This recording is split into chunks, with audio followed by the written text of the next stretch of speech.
Assalamualaikum warahmatullahi wabarakatuh. Bagaimana kabarnya hari ini? Semoga diberi kesehatan dan terus diberi kesehatan ya. Amin.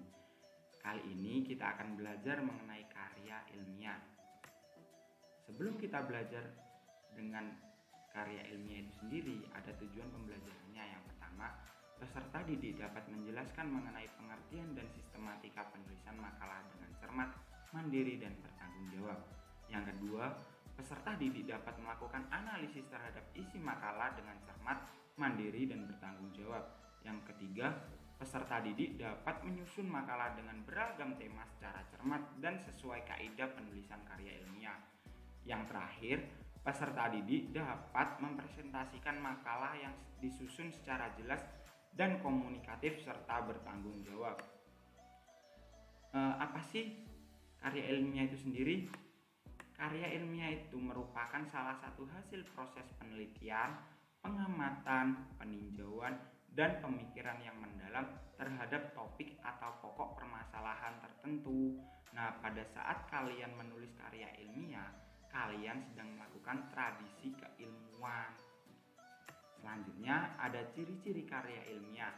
Yang pertama, mengungkapkan sesuatu yang logis, fakta yang terpercaya, serta analisis yang objektif. Yang kedua, pendapat-pendapat yang dikemukakan berdasarkan fakta, bukan berdasarkan imaji dan perasaan. Yang ketiga, menggunakan ragam bahasa yang bersifat lugas, misalnya menggunakan kalimat yang efektif, menghindari penggunaan kalimat yang bermakna ambigu, menghindari penggunaan kata yang bersifat konotatif. Selanjutnya ada syarat karya ilmiah.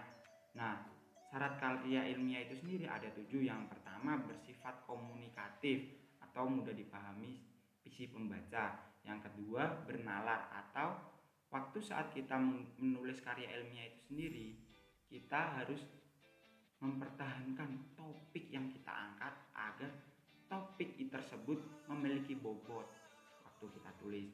Yang ketiga, bernilai ekonomis. Nah, bernilai ekonomis sendiri bahasa yang kita gunakan atau kata yang kita gunakan terlebih dahulu kita pilah dan pilih agar hasil yang kita lakukan atau hasil yang kita buat dari karya ilmiah itu sendiri memiliki bobot yang sangat kuat. Selanjutnya, berdasarkan landasan teori yang kuat, tulisan harus relevan dengan disiplin ilmu tertentu. Yang keenam, memiliki sumber penopang yang mutakhir atau yang terbaru, bertanggung jawab dengan sumber data.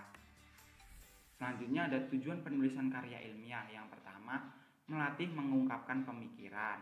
Yang kedua, menghasilkan pemikiran dan penghasil karya tulis ilmiah pada suatu bidang ilmu pengetahuan. Yang ketiga, karya ilmiah diharapkan dapat menjadi informasi yang bermanfaat bagi orang yang membacanya. Yang keempat, dapat menjadi suatu bukti bahwa pelajar memiliki wawasan dan potensi ilmiah dalam menghadapi dan menyelesaikan berbagai macam permasalahan. Yang kelima atau yang terakhir, dapat melatih kemampuan atau keterampilan dasar untuk melakukan suatu penelitian ilmiah yang hasilnya dapat dipertanggungjawabkan.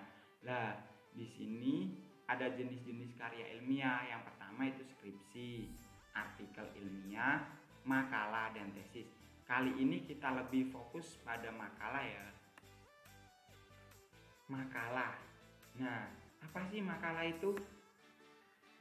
Makalah merupakan karya tulis yang memuat pemikiran tentang suatu masalah atau topik tertentu yang ditulis secara sistematis, runtut, dengan disertai analisis yang logis dan objektif. Nah, di makalah itu ada ciri-cirinya loh. Yang pertama, hasil kajian literatur atau laporan pelaksanaan suatu kegiatan lapangan yang sesuai dengan cakupan permasalahan. Yang kedua, tentang permasalahan teoretis dalam menerapkan suatu prosedur, prinsip, atau teori. Yang ketiga, menunjukkan kemampuan pemahaman terhadap isi dari berbagai sumber yang digunakan. Nah, fungsi dari makalah itu sendiri Yang pertama, untuk melatih penulis agar mampu menyusun karya ilmiah secara benar dan cermat. Yang kedua, memperluas wawasan keilmuan bagi penulisnya. Yang ketiga, memberikan sumbangan pemikiran baik berupa konsep, teori, maupun konsep praktis. Yang terakhir, memberikan manfaat bagi pengembang konsep keilmuan maupun pemecah masalah. Nah, jenis-jenis makalah ada 3. Yang pertama, makalah ilmiah, makalah kerja, dan makalah kajian. Di makalah ilmiah itu sendiri kalian bisa temui di Google Scholar. Di sana berisi banyak sekali makalah-makalah ilmiah yang ditulis oleh mahasiswa atau dosen atau pengajar atau mengenai keintelektualan atau ilmu. Yang selanjutnya yaitu makalah kerja.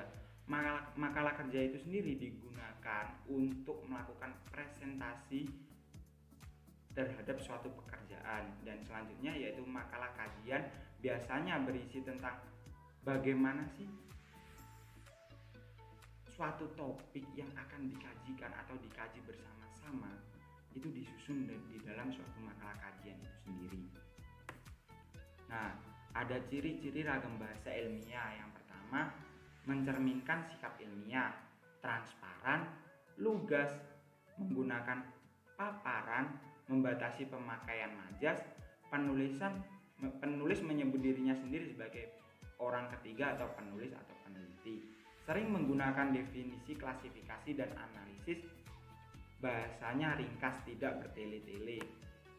Selanjutnya, etika dalam penulisan karya ilmiah itu penulis karya ilmiah harus akurat, jujur, bertanggung jawab, menggunakan fakta-fakta atau tidak boleh menggunakan dugaan. Terus penulis tidak boleh menyembunyikan kebenaran.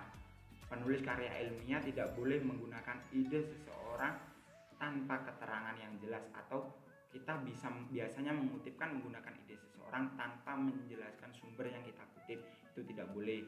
Yang selanjutnya, penulis karya ilmiah tidak boleh melanggar hak cipta. Selanjutnya, penulis karya ilmiah tidak boleh berbohong dengan data statistik. Penulis karya ilmiah tidak boleh memasukkan dugaan pribadi tanpa adanya teori yang kuat. Begitu. Terus dalam sistematika penulisan makalah itu sendiri ada cover atau sampul, terus kemudian abstrak, daftar isi, pendahuluan, pembahasan atau isi, dan penutup. Yang terakhir itu daftar pustaka. Nah, biasanya di sampul atau cover itu berisi tentang judul, terus cover atau logo, terus abstrak itu simpulan dari semua karya ilmiah itu sendiri. Begitu teman-teman. Baik, pelajaran pada hari ini tentang karya ilmiah sudah selesai. Semoga kalian bisa paham dan mengerti tentang apa itu karya ilmiah. Terima kasih. Apabila ada salah kata mohon dimaafkan. Wassalamualaikum warahmatullahi wabarakatuh.